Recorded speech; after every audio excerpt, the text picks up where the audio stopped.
Good morning, सुप्रभात दोस्तों। और इस समय हम पहुँचे हैं गुंजी गांव। कल आदि कैलाश किया था और इवनिंग में लगभग 5 बजे जैसा कि हम लोग वहाँ से निकले थे। रात हो गई थी, लगभग 7 बजे पूरा फुल था। बहुत जगह देखा, कहीं हमें होम स्टे वगैरह कुछ भी नहीं मिला, सब फुल था।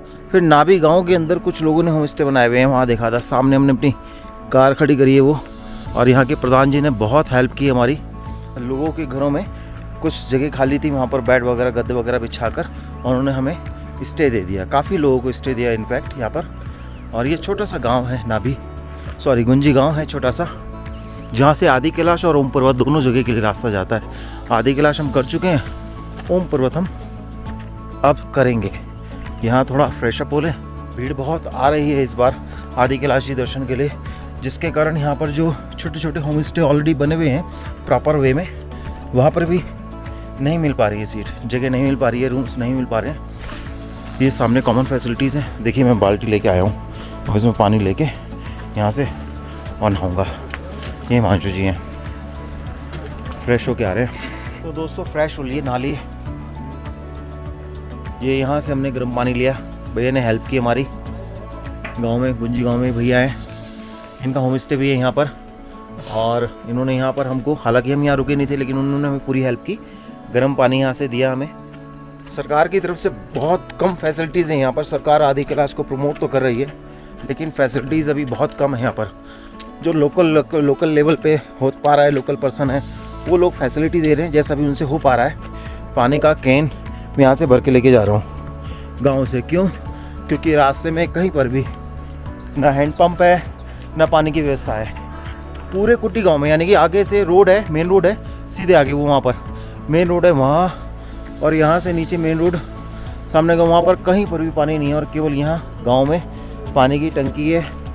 और पूरा लगभग यहाँ से 2 किलोमीटर तक का एरिया जो आगे है, वो यहीं से पानी भर के लेके जाता है अपने लिए टैंकर में। तो दोस्तों एक बार फिर से हम रेडी हैं यहाँ से ओम पर्वत जाने के लिए। यानी इस समय हम लोग हैं गुंजी गाँव में, जैसा मैंने आपको बताया। यहीं हम लोगों ने गाड़ी में अपना स्टे ले लिया था। और सामने कुछ भाई लोग हमारे साथ आए हैं, जो 2 नेक्स्ट हैं, जिन्होंने हमारी मदद की थी, तब से हमारे साथ ही हैं। उन्होंने अंदर स्टे लिया हुआ है। छोटा सा गांव है, गांव छोटा सा है लेकिन काफ़ी फैला हुआ है ये गांव है। और गांव के बाहर थोड़ी सी जगह ये रोड है, हाईवे है। हाईवे से आगे भी स्टे है, उसके थोड़ा नीचे भी स्टे है। इसके अलावा यहाँ से हम जा रहे हैं अब ओम पर्वत। रोड जो हमने पूछा है अभी तक वो ये है कि रफ़ रोड है, लेकिन प्लेन है, गड्ढे बहुत ज़्यादा नहीं है, तो ज़्यादा परेशानी नहीं होने वाली। यहाँ से 18 किलोमीटर रह जाता है नाभी डांग, और नाभी डांग से फिर आपको वहाँ पर ओम पर्वत के बहुत अच्छे दर्शन हो जाते हैं। मौसम क्योंकि आगे देख रहे हैं बिल्कुल साफ़ है, धूप वगैरह निकल रही है, तो उम्मीद है दर्शन हमें बहुत अच्छे मिलेंगे। क्योंकि 12-1 बजे के बाद मौसम ख़राब होने लगता है और फॉग होने लगता है, धुंध होने लगती है, सामने बादल आ जाते हैं, बर्फबारी भी ऊपर पहाड़ों पर होने लगती है, तो दर्शन नहीं होते। ओम पर्वत के दर्शन दूर से ही होते हैं, वहाँ पर पास जाने की जरूरत नहीं। जैसे आदि कैलाश जी के दर्शन दूर से होते जौलीकांग से, वैसे ही नाभी डांग के आसपास से ही ओम पर्वत के दर्शन होते हैं। बाकी वहाँ की जानकारी अब वहाँ जाके ही मिलेगी। अभी फ़िलहाल हम लोग चलते हैं वहाँ पर और स्टार्ट करते हैं अपनी जर्नी ओम पर्वत के लिए। Tata bye. ये देखिए यहाँ पर भी ना आपको होम स्टे मिल जाएंगे। ये होम स्टे हैं, आगे भी होम स्टे हैं, आप नीचे भी देख लेंगे, नीचे भी होम स्टे हैं। तो आपको यहाँ पर काफ़ी सारे होम स्टे मिल जाएंगे। नाभी क्षेत्र ये इसी तरह के यहाँ पर रफ रोड है। आगे ये साइड मेरे ख्याल से गाड़ी के परमिट चेक हो रहे हैं, चेक पोस्ट होगी। मैं गाड़ी के परमिट चेक करवा के आता हूँ, इनर लाइन परमिट। तो बस ये गुंजी गांव से आगे निकलते ही यहाँ चेक पोस्ट है, सामने आप देख रहे हैं। यहाँ से हमने अपने इनर लाइन परमिट की चेकिंग कराई और रिकॉर्ड में नाम लिखवाया। अब हम निकल रहे हैं सीधे ओम पर्वत के लिए।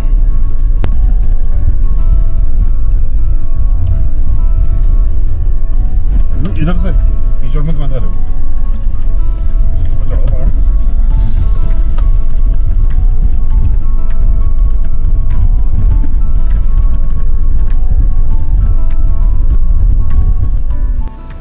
दोस्तों गुंजी से लगभग 9 किलोमीटर दूर ना ये काली माता का मंदिर है सामने, और इस जगह को काला पानी बोलते हैं। यहाँ पर जो बहती नदी है वो काली नदी होती है। मंदिर में जाते हैं, भी दर्शन करते हैं। ये इस झरने को पार करके बड़ा ही प्राकृतिक मंदिर है।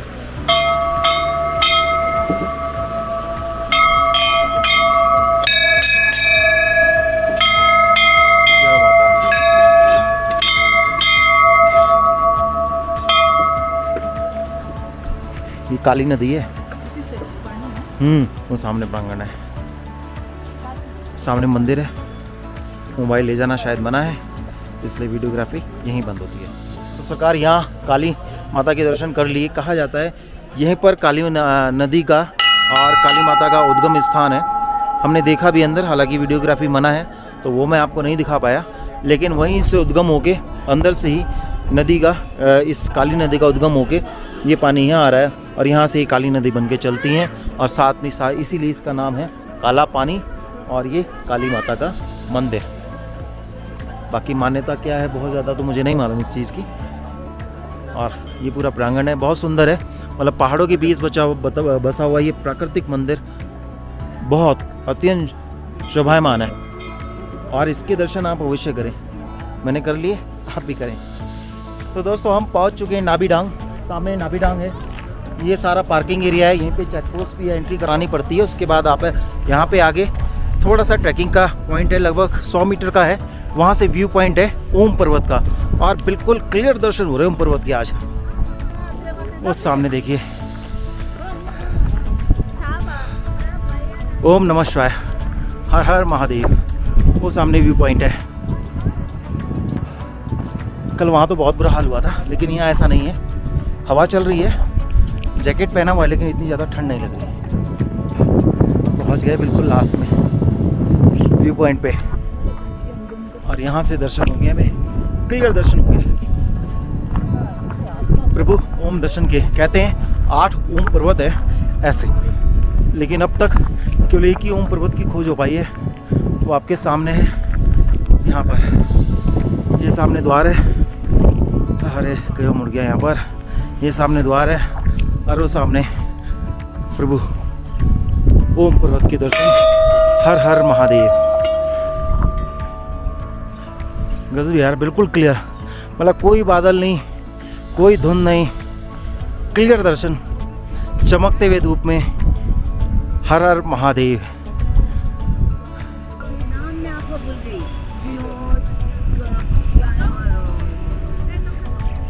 हर हर महादेव।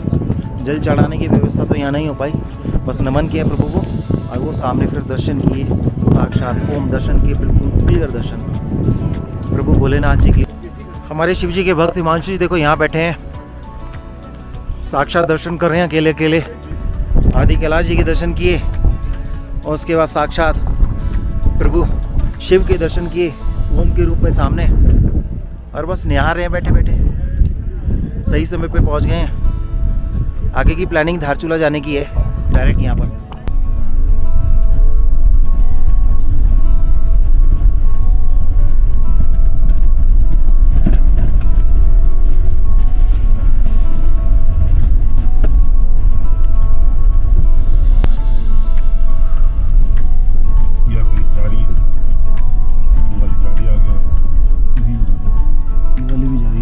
दोस्तों हम वापस पहुंच चुके हैं गुंजी।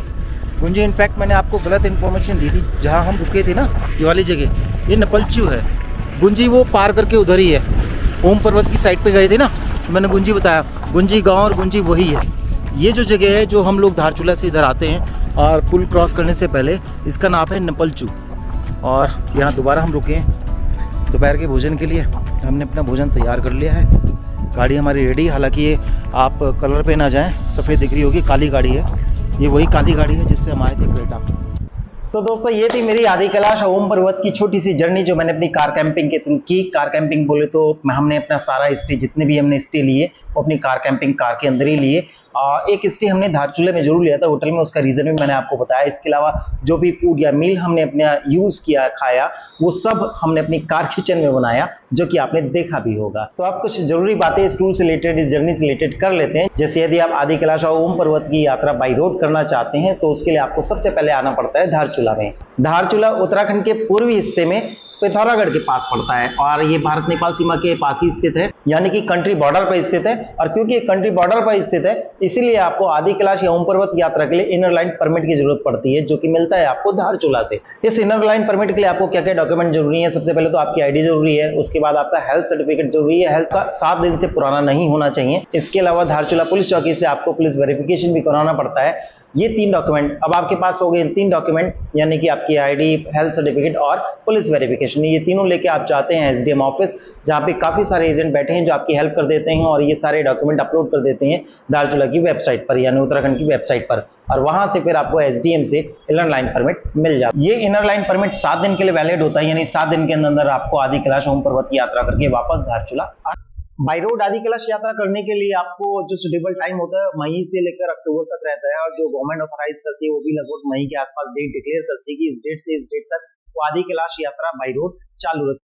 धारचूला से आपको 7-8 सीटर लोकल व्हीकल मिल जाते हैं जो आपको धारचूला से आदि कैलाश ओम पर्वत की यात्रा पूरी कराकर और वापस धारचूला छोड़ देते हैं, जिसमें वो 3 से 4 दिन लेते हैं। इसके अलावा अगर आप अपनी गाड़ी से आए हैं तो मैं आपको सजेस्ट करूंगा कि 4x4 की गाड़ी ही लेकर आए, क्योंकि आदि कैलाश ओम पर्वत दोनों जगह पर बहुत सारी ऐसी ऑफ रोड है जहां पर नॉर्मल गाड़ी चल पाना बहुत मुश्किल होता है। आपने देखा भी होगा इस सीरीज में कई जगह हमारी गाड़ी फंसी भी और कई जगह हम लोग बहुत मुश्किल से निकले हैं। और जैसे कि अपनी यात्रा शुरू करते हैं आप धारचूला से, तो डे 1 में आप धारचूला से पहुंच सकते हैं गुंजी तक का सफर लगभग 100 किलोमीटर का रहता है आपका। ये रोड बन गई है, कई जगह रोड अभी बननी बाकी है, शायद अगले साल तक रोड बहुत अच्छी हो जाए, बट अभी तक रोड कई जगह पर ऑफ रोड है और बहुत मुश्किल से गाड़ियां चल पाती हैं, नॉर्मल गाड़ियां बहुत मुश्किल से चल पाती है। जैसे हमारी गाड़ी 2 जगह फंसी गुंजी जाने तक। तो पहली नाइट आप गुंजी में बिताते हैं। गुंजी के अलावा जो स्टे आगे पड़ते हैं वो आपका नाभी पड़ता है, इसके अलावा कोटी पड़ता है और सबसे लास्ट में ज्वालीकॉन्ग पड़ता है। इन तीनों जगहों पर स्टे हैं लेकिन बहुत लिमिटेड है, और बेटर थिंग सबसे अच्छा स्थान जो रुकने का है वो गुंजी ही है। गुंजी से 2 रास्ते कटते हैं, जो बाएं हाथ पे रास्ता जाता है वो जाता है आदि कैलाश के लिए, और जो दाएं हाथ पे रास्ता जाता है वो जाता है ओम पर्वत के लिए। यानी अगर आपको दोनों जगह जाना है तो पहले आदि कैलाश से लौट के वापस आपको गुंजी आना पड़ता है, उसके बाद आप ओम पर्वत के लिए जाते हैं। डे 2 में अपनी यात्रा शुरू करते हैं गुंजी से ज्वालीकॉन्ग तक की। ज्वालीकॉन्ग ही व्यू पॉइंट है जहां से आपको आदि कैलाश जी के बहुत सुंदर दर्शन होते हैं।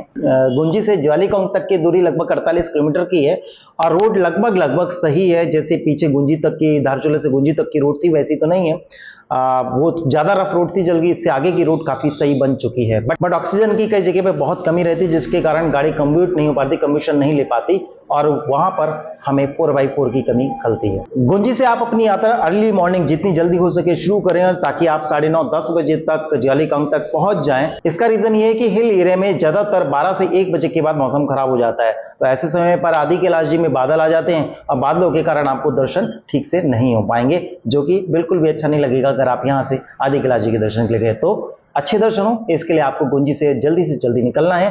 9:30-10 बजे तक मैक्सिमम आपको आदि कैलाश यानी ज्वालीकॉन्ग पहुंच जाना है, जहां से आपको आदि कैलाश जी के बहुत अच्छे व्यूज मिलते हैं। आप वहां से पूजा अर्चना कर सकते हैं और ज्वालीकॉन्ग से ही आपको आदि कैलाश जी के दर्शन होते हैं। वहीं से आप अगर आप ट्रैक के शौकीन हैं, 2 ट्रैक आपको मिलते हैं।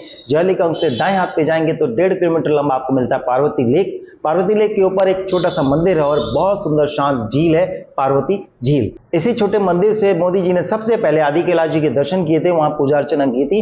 तो आप भी अगर आदि कैलाश जी की पूजा अर्चना करना चाहते हैं तो आप उस मंदिर से पूजा अर्चना कर सकते हैं। इसके अलावा दूसरा ट्रैक है गौरीकुंड का, जो बाएं हाथ पे पड़ता है ज्वालीकॉन्ग से, और लगभग 3 किलोमीटर लंबा ट्रैक है। थोड़ा सा हार्ड ट्रैक है यानी कच्चा ट्रैक है और ऑक्सीजन की ऊपर काफी कमी होती है, तो आप बहुत ज्यादा देर गौरीकुंड में नहीं रुक सकते। हालांकि हमने काफी बुजुर्ग लोगों को और महिलाओं को ऊपर जाते ट्रैक करते देखा है आराम से, बट फिर भी हम सजेस्ट करेंगे कि आप अपने साथ गर्म कपड़े और कैप वगैरह लेके ही जाएं ऊपर, क्योंकि बहुत ज्यादा ठंड हो जाती है। ऊपर हम फंस चुके हैं बर्फीले तूफान में, बहुत तेजी से ठंडी हवाएं हम बर्फ के साथ आने लगी थी आदि कैलाश जी से। गौरीकुंड आदि कैलाश जी के बिल्कुल आधार पर स्थित है, यानी आदि कैलाश जी की जो बर्फ है, स्नो है, वो पिघल कर जल जो है वो इकट्ठा होता है एक कुंड में, जिसे गौरीकुंड में बोलते हैं, और वहीं से फिर आगे की धारा बहती है। अगर आप 9:30-10 बजे तक ज्वालीकॉन्ग पहुंच जाते हैं तो आप आदि कैलाश जी के दर्शन भी कर लेंगे, पार्वती लेक भी कर लेंगे, गौरीकुंड भी कर लेंगे। सारा करके आप 2 से 3 बजे बड़े आराम से फ्री हो जाएंगे। अब आप पे डिपेंड करता है, अगर आपकी बॉडी कंफर्टेबल है, आप एडजस्ट कर पा रहे हैं। जैसे मैंने बताया वहां ऑक्सीजन की कमी होती है, शाम के समय में और ज्यादा दिक्कत होती है, और स्टे भी वहां पर लिमिटेड है। अगर वहां आप एडजस्ट कर पा रहे हैं, कंफर्टेबल है, तो वहां स्टे ले सकते हैं। अदरवाइज आप वापस गुंजी आके उसी सेम होटल में रुक सकते हैं जहां पर कि आप पहले रुके थे। डे 3 में आप तैयारी करते हैं ओम पर्वत दर्शन की, और ओम पर्वत के दर्शन आपको नाबीडांग से मिलते हैं। नाबीडांग गुंजी से लगभग 18 किलोमीटर दूर है। रोड पूरी तरीके से रफ है, वहां पर भी 4x4 की गाड़ी हम सजेस्ट करेंगे। नॉर्मल गाड़ी कई जगह पर दिक्कत करती है क्योंकि बहुत बड़े बड़े पत्थर हैं। फिलहाल आज की स्थिति में तो रोड नहीं बनी है वहां पर, आगे शायद बन जाए। जब आप ओम पर्वत दर्शन के लिए गुंजी से निकलते हैं तो लगभग 9 किलोमीटर दूर आपको मिलता है काला पानी। काला पानी में आपको काली नदी के दर्शन होते हैं। काली नदी का उद्गम स्थान है वहां पर, और माता काली का स्थान है, मंदिर है छोटा सा, साथ सिद्धपीठ है, सिद्ध मंदिर है, तो वहां पे आप दर्शन जरूर करें, उसके बाद ही आगे जाएं। वहां पर चेक पोस्ट भी आपका इनर लाइन परमिट वहां पर भी चेक होता है। अगर आप सही समय पर निकल जाते हैं तो आपको ओम पर्वत वही 9:30-10 बजे तक आप पहुंच जाते हैं, 9 बजे तक पहुंच सकते हैं। आप आराम से दर्शन कीजिए। सुबह अधिकतर मौसम बिल्कुल साफ रहता है, तो दर्शन बहुत अच्छे होंगे। आपको आराम से आप दर्शन करके वापस आप सेम डे में गुंजी पहुंच सकते हैं। दूसरा प्लान ये है कि आप सेम डे पर गुंजी से ओम पर्वत दर्शन करके वापस धारचूला पहुंच सकते हैं। इसके लिए आपको अर्ली मॉर्निंग सुबह 6-7 बजे तक आपको निकलना है, 8:30-9 बजे तक आपको नाभी डांग पहुंच जाना है, जिससे आप 1 घंटा बड़े अच्छे से स्पेंड कर पाएंगे वहां दर्शन ओम पर्वत के दर्शन के लिए। ओम पर्वत के दर्शन करने के बाद आप 10-10:30 बजे वहां से कम बैक रिटर्न जर्नी लेते हैं और लगभग शाम के 7-8 बजे तक आप आराम से धारचूला पहुंच जाएंगे और वहां स्टे ले सकते हैं। तो ये 3 दिन का प्रोग्राम आपको हो सकता है। अगर आपके पास टाइम की कमी नहीं है, टाइम आपके पास आराम से है, तो आप आराम से दर्शन कीजिए ओम पर्वत के, वापस आके नाभि रुकिए, नाभि से फिर अगले दिन आप धारचूला के लिए वापस आ जाइए। तो ये लगभग 3 से 4 दिन का प्रोग्राम बनता है धारचूला से ओम पर्वत और आदि कैलाश जी के दर्शन। आप नाभी डांग से आगे की रोड का कंस्ट्रक्शन जारी है, जो आपको ले जाएगा सीधे कैलाश मानसरोवर के दर्शन के लिए, यानी भविष्य में बहुत जल्दी है, लगभग 2025-2026 तक ये रोड तैयार हो जाएगी और आप इंडिया से ही आप कैलाश मानसरोवर के दर्शन कर सकते हैं ओम पर्वत से आगे, नाभी डांग से आगे जाकर। धारचूला में भी आप एक दिन स्पेंड कर सकते हैं। आप धारचूला से एक ब्रिज पड़ता है, ब्रिज को पार करके आप नेपाल सीमा में पहुंच जाते हैं और नेपाल के आसपास की साइट सीइंग के दर्शन करके आप वापस इंडिया यानी कि धारचूला रात शाम 7 बजे तक पहुंच जाते हैं। इसके अलावा अगर आपके पास और ज्यादा समय है तो आपके आसपास के साइट सीइंग कर सकते हैं, जैसे जागेश्वर धाम कर सकते हैं, अल्मोड़ा कर सकते हैं, नैनीताल कर सकते हैं, पाताल भुवनेश्वर कर सकते हैं और आप पिथौरागढ़ भी कर सकते हैं। तो ये बहुत सारी साइट सीइंग है जो आप कवर कर सकते हैं। मुनस्यारी भी पास में है, आप मुनस्यारी भी जा सकते हैं अगर आपके पास समय है तो इस एरिया में बहुत सारे साइट सीइंग है, बहुत सारे नेचर व्यू है, बहुत सारे मंदिर हैं जहां आप घूम सकते हैं अगर आपके पास समय है तो। आदि कैलाश यात्रा की टू आइटनरी के साथ साथ और भी बहुत सारी चीजें जानना जरूरी है, जैसे वहां की रोड कंडीशन के बारे में मैंने आपको बताया है। वो बॉर्डर लाइन पे आती है तो बीआरओ वो सारी मेंटेनेंस देखता है। कई जगह पर रोड बन चुकी है, अच्छी बन चुकी है, लेकिन फिर भी अभी बहुत काम बाकी है और अगले 1 से 2 साल में मुझे लगता है कि रोड बहुत प्रॉपर हो जाएगी और नॉर्मल गाड़ी भी वहां पर जा पाएंगी। रोड के अलावा अगर अदर फैसिलिटी की बात करें तो सरकार की तरफ से कोई भी सुविधा आपको रास्ते में नहीं मिलने वाली। पानी की सुविधा रास्ते में कोई भी नहीं सरकार की तरफ से, मेडिकल की सुविधा रास्ते में सरकार की तरफ से कोई भी नहीं है। इसके अलावा इलेक्ट्रिसिटी भी रास्ते में कहीं नहीं मिलने वाली। गांव में भी जो इलेक्ट्रिसिटी आती है कई जगह पर वो सोलर लाइट के थ्रू आती है, यानी सोलर सिस्टम के थ्रू इलेक्ट्रिसिटी आपको मिल रही है। पानी इवन गुंजी गांव में हमने देखा कि पानी केवल गांव में ही अवेलेबल है, जो शेयरिंग बेसिस पे या कॉमन सर्विसेज होती है वहां पे पानी मिल रहा है, उसी से सारे गांव वाले पानी लेते हैं और आसपास के जितने भी होम स्टे हैं वहीं से टैंकर भर भर के ले जाते हैं और आपको वो पानी सर्व करते हैं। तो प्लीज जब भी आप वहां जाएं तो सेफ वाटर पानी कम से कम यूज करें और अपने साथ कुछ बॉटल्स लेके जाएं ताकि जगह जो आपको झरने मिलते हैं वहां से पानी आप भर के अपने यूज में ला सकें। अगर स्टे की बात करें तो सरकार की तरफ से कोई स्टे की सुविधा आपको नहीं मिलने वाली, किसी तरह के होटल या आपको रेस्टोरेंट वहां पर नहीं मिलने वाले रास्ते में। जो लोकल पर्सन है वहां पर, लोकल गांव वाले, उन्होंने जो होम स्टे बनाए हुए हैं वो भी लिमिटेड ही है, वही आपको मिलते हैं स्टे के लिए। इसके अलावा वहां के गांव वाले अपने घरों पे भी जगह बना दी, जो पुराने घर है उसमें भी उन्होंने जगह बनाई हुई है जिसमें आपको वो ब्लैंकेट वगैरह दे देते हैं, गद्दे दे देते हैं और आपको वहां स्टे देते हैं। पर बेड की जो कॉस्ट आती है लगभग 1200 रुपए पर बेड की कॉस्ट आती है, एवरेज है, कम ज्यादा हो जाता है इसमें आपको ब्रेकफास्ट, डिनर और स्टे मिलता है। तो मैं एक्सपेक्ट करूंगा कि अगले 1 साल या 2 साल में ये सुविधा भी आपको मिलने लगे, क्योंकि इस बार यात्रा पहले से बहुत ज्यादा थी। इवन आपने देखा कि जब हम लोग पहुंचे तो हमें कहीं पर भी स्टे नहीं मिल रहा था हमें, यानी कि हमारे साथ आए और लोगों को, हमने तो खैर कार कैंपिंग की थी, लेकिन हमारे साथ और जितने भी लोग थे उन लोगों को कहीं स्टे नहीं मिला। बहुत सारे होम स्टे फुल थे, गुंजी गांव के ऊपर कुट्टी गांव में सब होम स्टे फुल थे और केवल हमें गांव वालों के जो पुराने घर थे वहां पर उनको स्टे मिल पाया।